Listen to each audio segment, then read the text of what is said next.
Okay, what you got for us? What can you show me? Plenty. Try to keep up. Yes.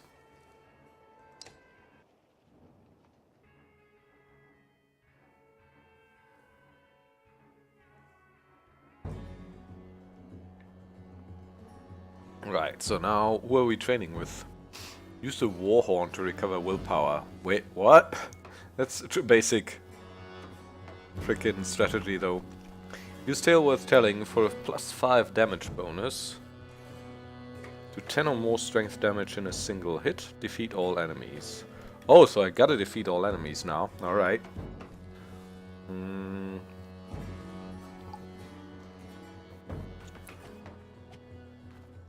There's an 18 strength guy, 16 strength guy, a couple 15 strength guys. I think I'll go back a little bit.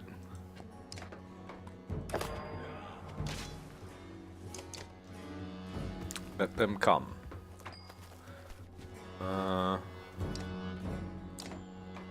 Yeah, no, that's fine.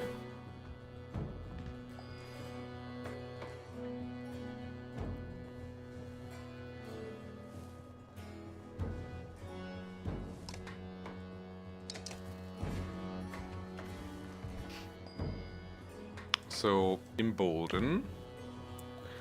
Feel worth telling, rather. Every 2 strength enemy has over allies +1 strength damage. Alright, so... if we do a lead versus this one, then that'll be 7, so that's 3.5 strength damage more. So I guess that rounds up to 4. I don't know how rounding works in this game. So, that won't be enough. Anyways, we need a +5 strength damage bonus. I guess the only one that qualifies would be him, right? Literally the only one, because he's the only one who is 10 less strength than any of these.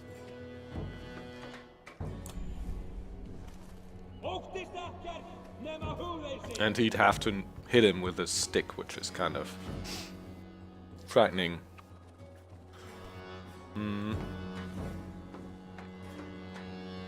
How far can this guy go? So I need to move here. To not be in this guy's range. I'll be in this guy's range though, which is...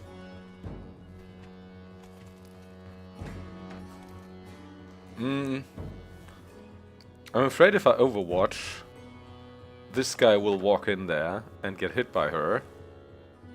Which would then mean that he couldn't make his Tale Worth Telling thing work. So I need to...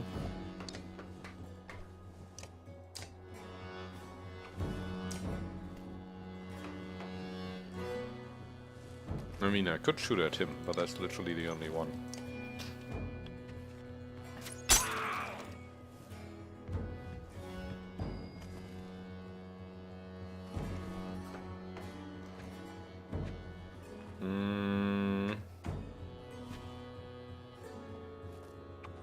I mean, I guess I could start doing damage here.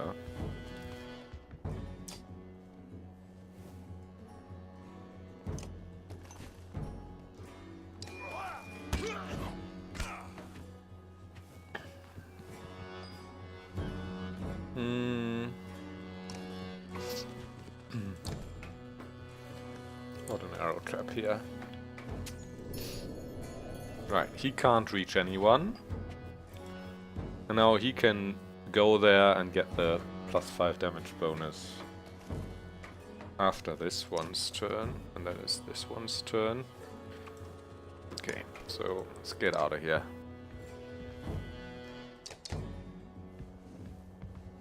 Oh. Right, so look at the little Mender swinging his staff, doing 7 strength damage. So yeah, we did that. Oh fuck. Oh fuck. There's a 15 strength guy. That hit a lad pretty badly. reduce into manageable numbers. Also, we still need to do 10 strength damage in one hit. Which I guess we can do. So Leo's then Alet's turn. Once it's Hakon's turn, hopefully.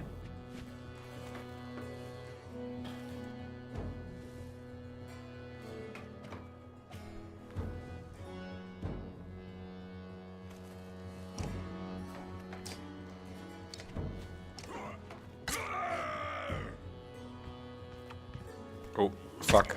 No, never mind. How do I even do 10 strength damage now? In a single hit. That could become difficult now. I mean, he has 13 strength, but that would mean we'd have to get someone down to 3 armor.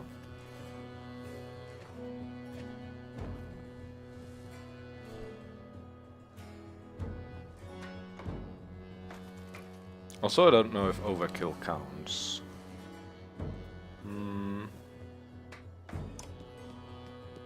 Oh fuck, what am I even doing?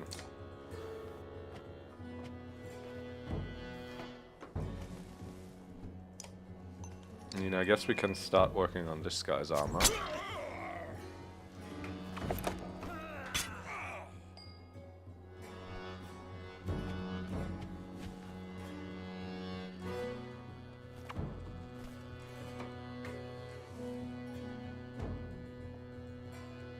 No, wait.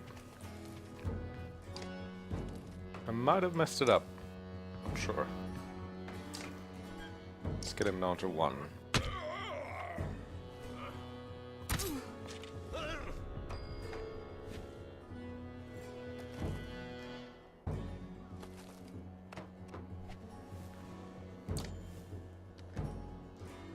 Pretty sure someone will walk into this one. Ah, fucking willpower.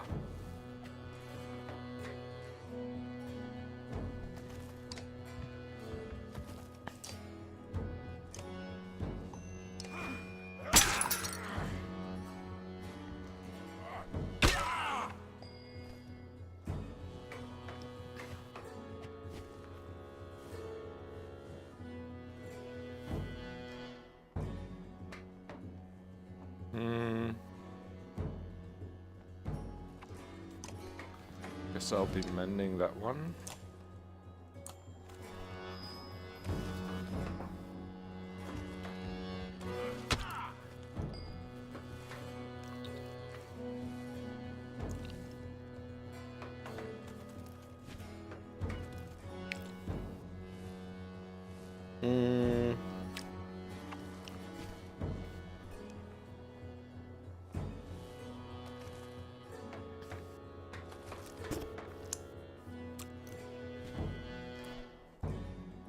Strength 15.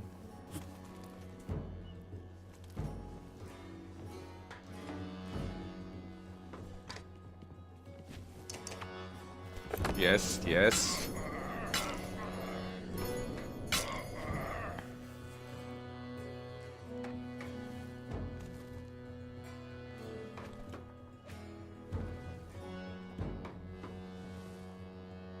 He has 1 break damage. 13.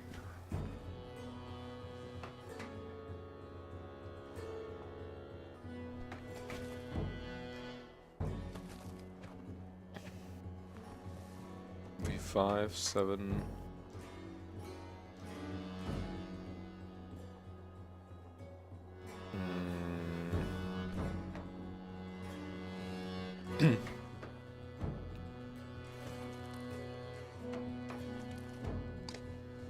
I guess.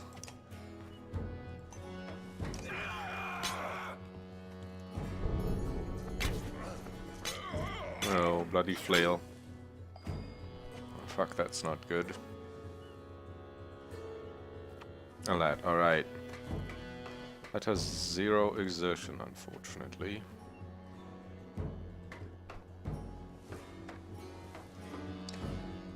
0 willpower, that is.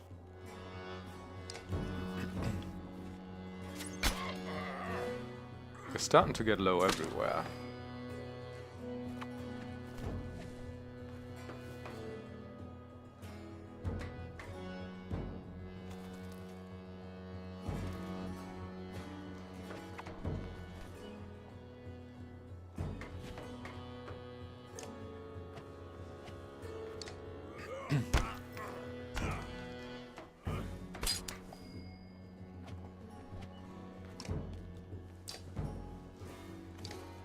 It's kind of tough if you're trying to do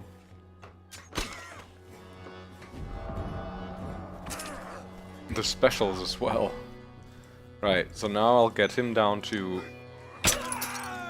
Wait! I used 2 exertion, why didn't it go down to 0? Anyway, someone with 10 strength could potentially do 10 strength damage to him now, but there's no one left except maybe her, and it's gonna be a while till it's her turn again. Anyhow. Oh. This is nice. This is very nice. Do you see what I see?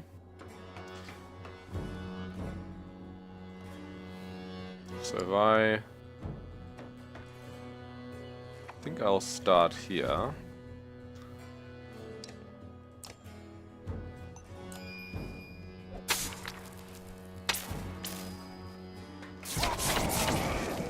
Oh, it also hit my own guy, of course. Didn't see that. Hit him more so than the other guys almost. Now he could do just, oh, he has 3 willpower and 3 exertion, so he could do 10 damage here. Wait.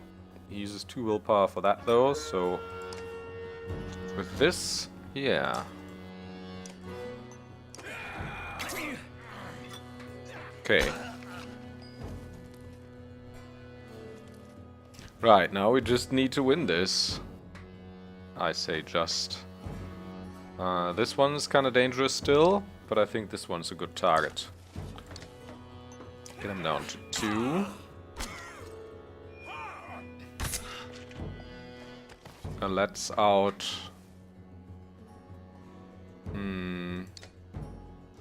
Alright, no, we don't have any.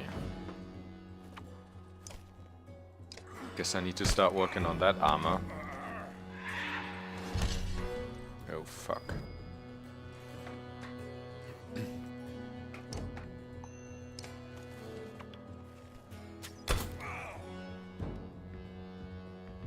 He's what, like 2 strength? Good.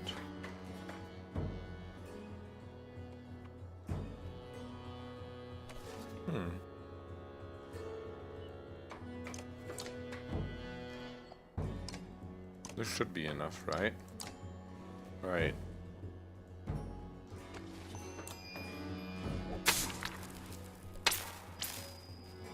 Oh, I've been doing work here. So what, 4 now? Good.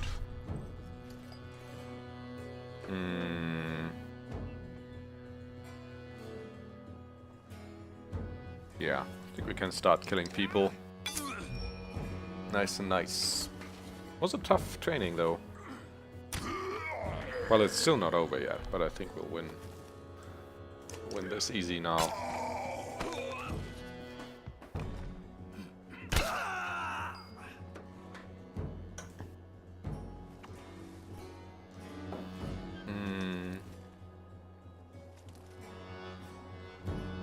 Yeah, well. Get that armor off.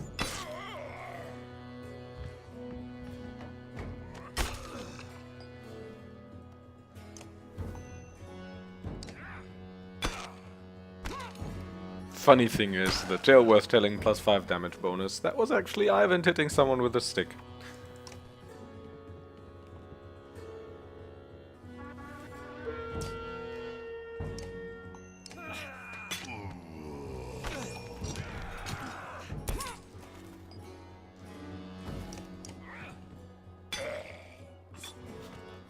Sven training, renown +15, wow.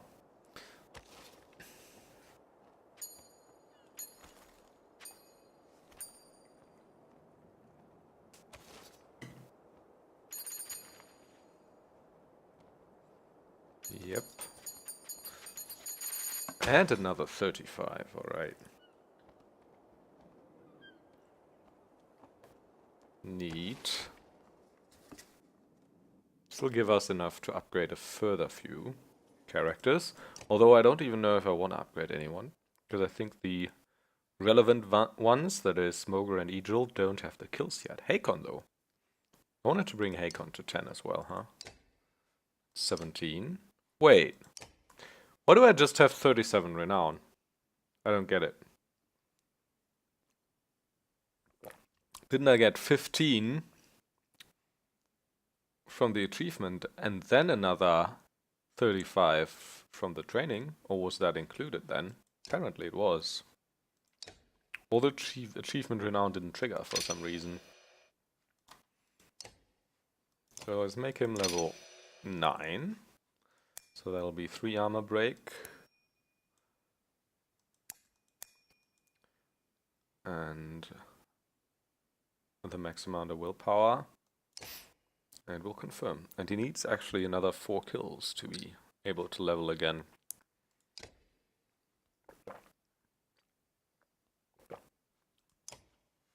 So yeah, now 26. I think that's the other second highest is Gunulf with like 44. Then Alette with 84, of course.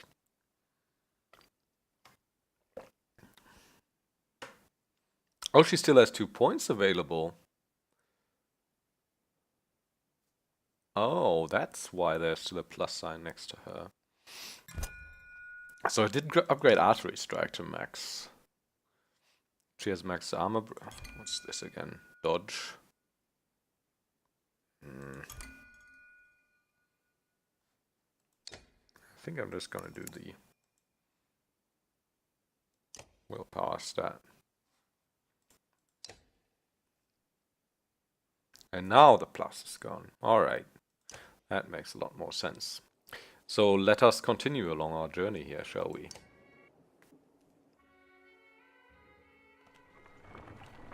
Just leaving Lundar. Clansman Forage, plus 28. Still good mood among the caravan. Whispers from the clansmen grow in volume with every step towards the colorfully daunting Old Wood. Nothing but game trails into this place, Ivar says. For this many people, I don't like it. He looks agitated, nervous. Glancing around, you notice the other Varl, and even the Horseborn acting similarly. Tight places like this don't sit well with us, he says, watching you. No room to stand or swing, just another place I don't belong. Ivar's growing concern with feeling useless is somewhat puzzling, but you keep it to yourself. For all its majesty and storied past, filled with legendary hunts, the dense foliage and spore-filled air of the Old Wood feels eerie. That's beautiful writing. To describe the countryside. It's also, as always, gorgeous art. Whoever did the art on this game deserves a raise for sure. Scouts report subtle movements around you. We're being followed, studied maybe, she says. Can't tell how many. It's like they disappear if you look directly at them. And yeah, I'm glad we're getting into this forest now. It looks really gorgeous.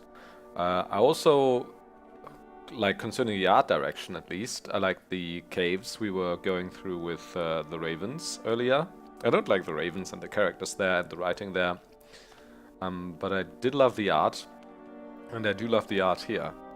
I always prefer Alette's Caravan for obvious reasons. But, I mean, the first part of the game, I like the journey, the trek along with the ships. But, you know, the whole, like, swampy thing with the Cragsman and then the Horseborn, that wasn't as beautiful artistically as this game has the potential to be, and that's what I found a bit disappointing. But it's getting good again, so hey. Anyway, what do we say here?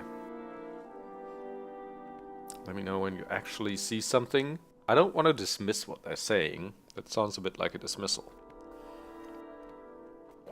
But also with the Ravenstone Bulwark, we've learned that sending out scouts into unknown territory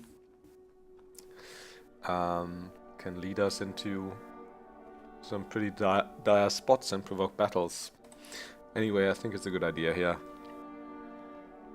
You decide to take the offensive and gather some fighters. As the caravan continues forward, your small group makes several laps, checking rock outcroppings and clumps of trees. While you find nothing, you cannot shake the feeling the scout is right.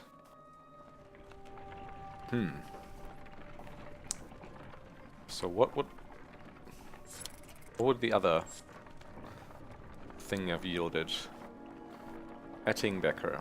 Also, we haven't looked at the map in a while. Let's do that now.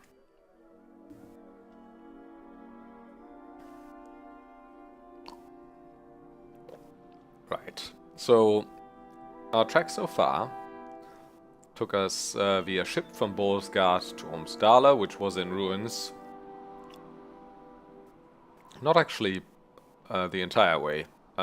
We went, I think, to about the Isle by boat, and then we took, I think, this way, and the land started falling apart, and Ivan, with his power, helped us get through that. Not Juno, though, curiously. As I said, she's playing a curiously passive role for someone so powerful. We arrived in ruined Ormsdala.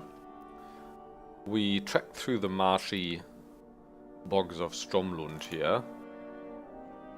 Or southern Stromlund, that is. Been in Stromlund this entire game so far. I guess the Ravens will be leaving it pretty soon. Made it to Grundar, where we met the Horseborn, I think. Then made it to Lundar, where we fought both Horseborn and Dredge. And now we're trekking through the forest, going to Etingbekkr. At the north end of the Old Wood is a small town. A small town catches and breeds birds with the king's permission. The feathers here are often prized for arrows. Alright, it's a hunter town, right. And Etingbekkr. Old fables say the small wooded village formed when one of the kings of men sat on a log here after a long day of hunting in the Old Wood. The king demanded a feast in the open woods that night, so eager he was to partake in his hunting prizes. The festivities were so grand that the next morning they decided to stay and build a town on the very spot. True or not, the name stands. A vast wood frequented by kings and important chieftains because of the excellent quality of the animals that could be found here was early on protected by the king of men, so that permission must be granted to hunt here and no man would be allowed to cut down the ancient trees. Despite this, poaching is no uncommon activity here. And I guess we want to go to Aberang, so we might... I don't think we'll take the road south and go to Fishwick and then take boats again. First of all, we left our boats behind. Secondly, take us through the Old Wood. Much longer than we might want to. We'd rather hit Tolia and the Hunter's Bridge here and then go on to Aberang. That way. Alright. Also, I think we should make camp. Because our morale's already neutral and I want the happy camper achievement or whatever it's called. Camp looks beautiful as well. So let's go up to Great. Then leave again.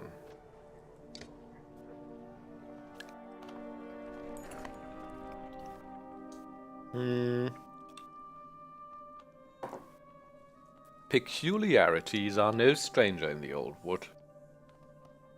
The discovery of a blue-tinged campfire in the distance creates quite a stir among the clansmen. The Val ignore it completely, but fighters and families alike want a closer look. We're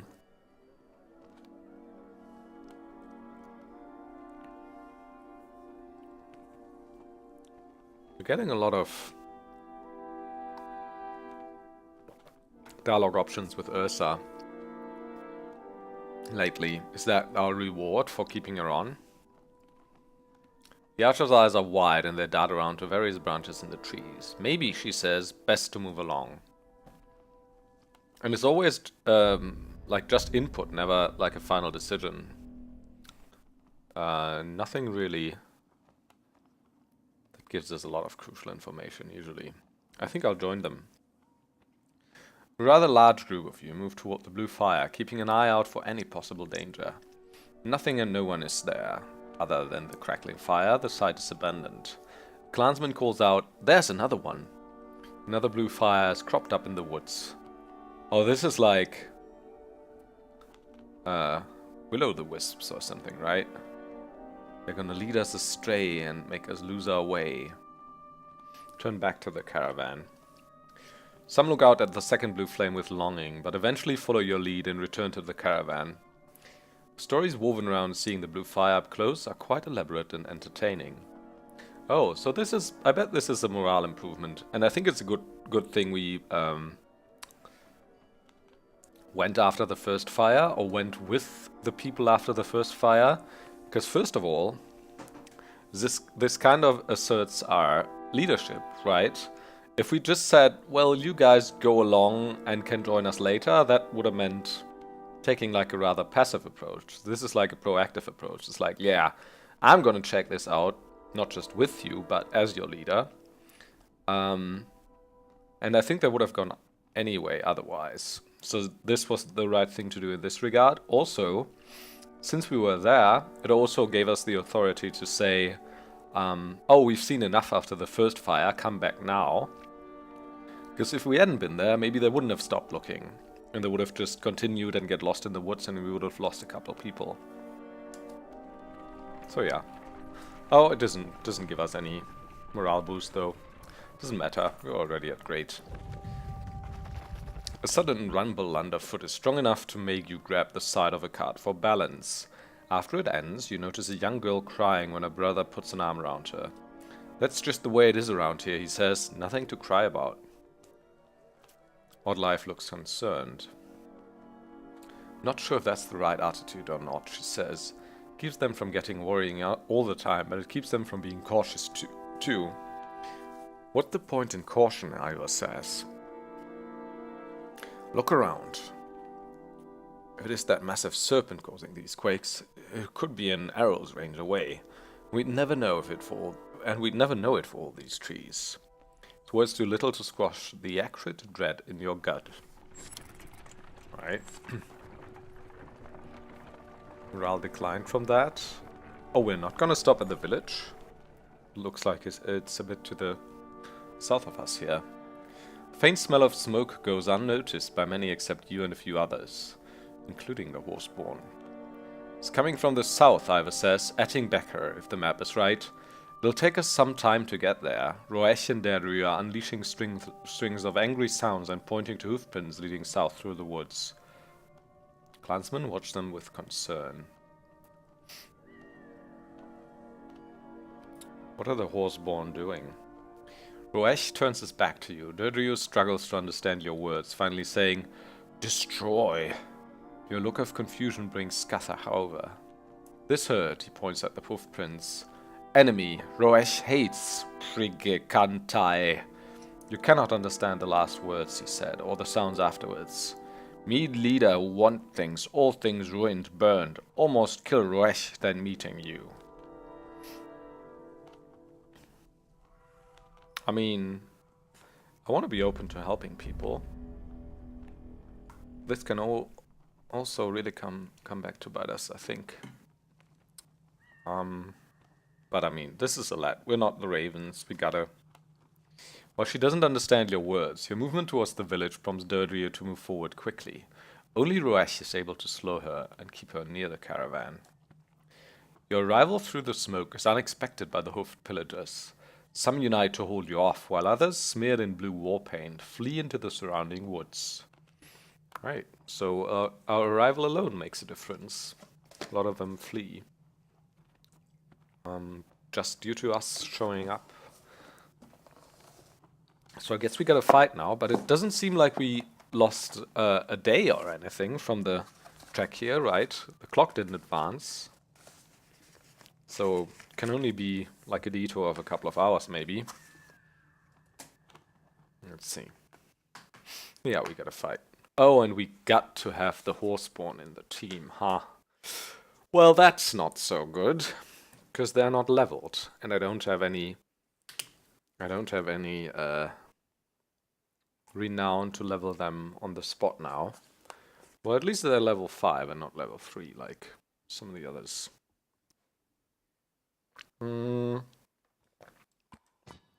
Yeah, required in party. Thought so. I mean, we can at least try to give him some items, I guess. Right. Let's read up on these people a little bit anyways, shall we? So, Scathach. A duty-bound trader dedicated to his herd. Scathach is more trusting of strangers than the majority of his kind. While most humans think of Horseborn as a myth, Scathach has interacted with the cragsmen of the southern bogs often enough to temper his fear.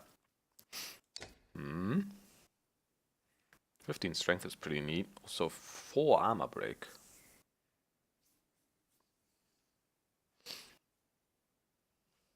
So I guess also Teulu is their class or whatever, right? So he has the ability Trample. The Horseborn charges forward and tramples an enemy, then attacks from behind. The enemy suffers strength damage during the charge, is subsequently struck for 1 strength damage per tile. The Horseborn moved before the trample and is left concussed, suffering 20% on his next attack. Hit and run. Can move up to 3 spaces again. Yeah, that's what most of them have, right? So, 3 tile range.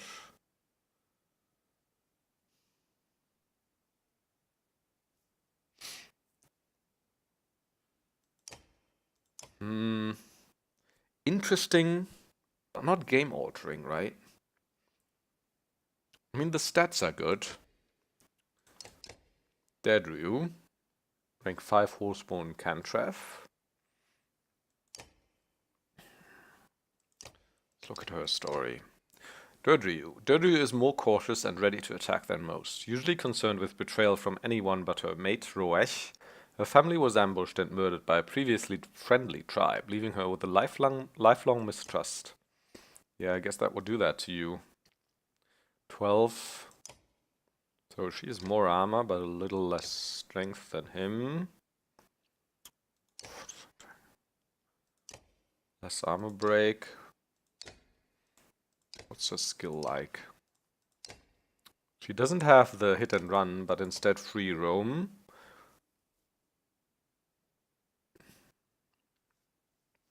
Yeah, so that makes her very fast, I think. So we need to level her exertion up, because that means 6 extra squares then, right? Also poison tipped. The Horseborn uses a javelin tipped with a deadly poison to make sure her enemy doesn't forget her after the initial sting of her attack passes. The ill target becomes unable to secure their own ground and is able to be moved through. Huh. That's interesting tactically. Poisons like this are often used against high-strength enemies to wear them down over time, or on a large unit that is blocking paths to other areas of the board. The doses do not stack together, but a second dose will serve to refresh the damage over time and keep the target afflicted. Alright. Inflicts -1 strength damage per round for 3 rounds. On rank 3 that's pretty beastly though. And it should be on rank 3, right? Yeah. Because she's level 5.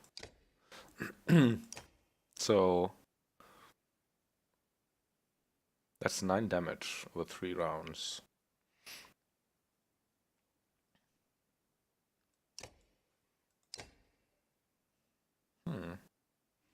It's not so bad.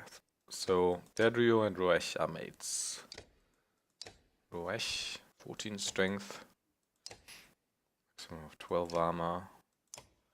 Right, comparable.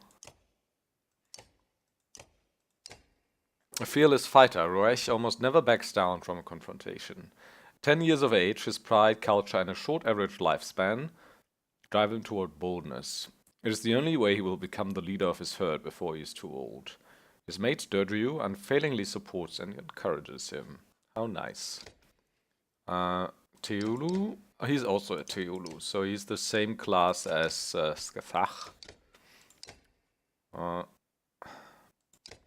He also has the hit and run, but the mule kick is different. The horseborn delivers a devastating kick with his powerful horse's legs, damaging the target's armor, sending him flying across the battlefield and leaving him stunned when he lands. Any other unit unfortunate enough to be in the path of the flying enemy suffers a violent hit as well. Be careful who is in the knockback path. Yeah.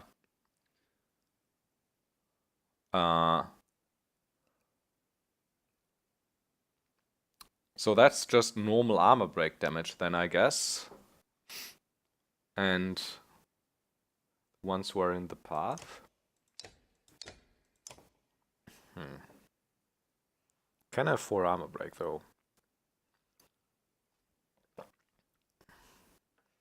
So I guess this guy can be a pretty good armor breaker, but doesn't have much armor himself. I mean, 4 is a lot, especially if I give him like the +3, it'll be 7, and then with a kickback, that can be very fun. But I don't know. I think I still prefer people like Moga to do this job. Anyhow, so we have an armor breaker, we have someone who reduces strength, and we have someone who does strength attack as well. So what we need is, well, we need a lad always. Do we need another armor breaker? I mean, I think we might rather need Eagle just to have someone with crazy high armor in there. Could also get Moger in, but I think probably rather Ivan. So something like this. Have her be at the front more. Who was the armor break guy? It was Roesch. Yeah, I think this is fine. I also think this item should be wielded by Roesch for now. If he can wield it, yeah. To do more armor break damage. Also, he currently just has 2, which sucks a little bit. But I can't upgrade him now. Alright, let's see how this goes then, right?